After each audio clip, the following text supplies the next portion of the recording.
Hi everyone, this is Michael from the Central Kansas Library System. Today I'm going to show you how you can digitally sign a document, and specifically we're going to be working with the Pathfinder user agreement. In the past, the Pathfinder agreement was fully paper, so I sent you a paper copy, you would sign it and then send me back a paper copy. And this year we're going to be doing a digital version, which will make things faster and cheaper, and I'm going to show you exactly what that process will look like. You're going to receive an email in your library's email inbox, and the sender will be me, Michael Adamic, and the subject line is going to say Signature Requested on Pathfinder User Agreement 2023, and this is the email that you'll need to open in order to sign it digitally. Here's the email. It is from Adobe Acrobat Sign. There is a short message here, and one thing that is important to remember is before you sign this, make sure that your library board has already seen the new updated form, user agreement, and it has voted to approve it because it is policy and your board needs to approve it in a vote. Once that's done, you can go ahead and sign it. So we want to click on the blue Review and Sign button. It will open in a new window. As we can see, it's grayed out, and so we need to go to the bottom and click the blue Continue button, which means that we have agreed to the Adobe Terms of Use and the Adobe Privacy Policy. You can click on those if you want to see more details. And then the message that I put on here will pop up here. You can close it or ignore it and it will close itself. And we don't have to scroll down to the parts that need signed. If we see right here, there's this yellow tab that says Resume. All we need to do is click on that and it will jump to the area that you need to sign. As we can see, this is already filled out with your library name and the library code. It's pre-filling the date where you are signing it, and then we can see it's already been signed by the director and the date that it was signed by the director. So we need to click here in the yellow area for you to sign it with your digital signature. And it's going to ask you to type your name. And then if we click Apply, it's going to put your signature in there, and it tells us the date that you signed it. And then we will click Next, and it jumps to the next part of the agreement, which is signing the privacy policies. And I'm going to print my name here and put in my library name. And then because I've already entered my signature, all I need to do is click here and it will fill it in for me. There we go.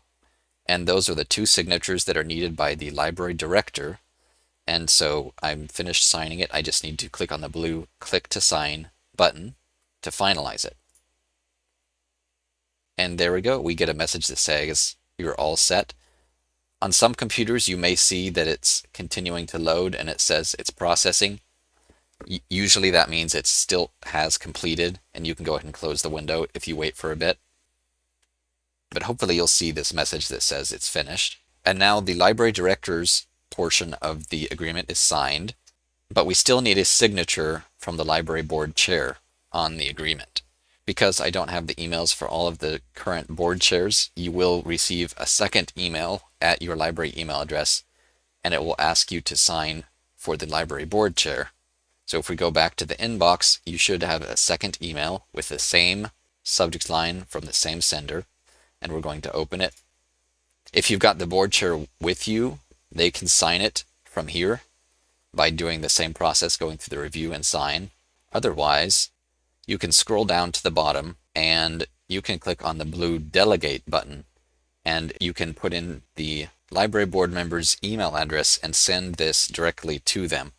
So I'm going to show you what that looks like. If you click on Delegate, and it's going to ask you to enter in the library board chair's email address, and you can enter in a short message if you want, and then you would click on Delegate, and they would receive it in their inbox, and they would follow the same instructions that you just did.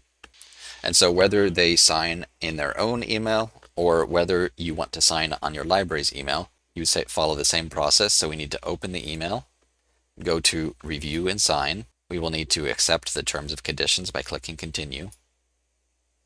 And we are going to click on Start to jump to where the library board chair needs to sign. Click here to fill in with the library board chair's signature. I'm going to type that in, click Apply, and now it has been signed by the library director as well as the library board chair or the school administrator. and the CKLS director. I'm going to click to sign, and the document is finished.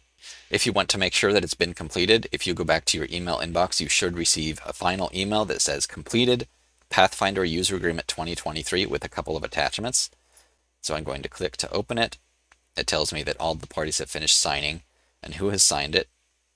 And then if I look at the attachment, here's the document, and I'm going to scroll down to the pages that we signed. So here is the signed page for the general policies. And then if I scroll down, here is the privacy policy agreement. So that's what the signing process looks like for the digital version of the Pathfinder user agreement.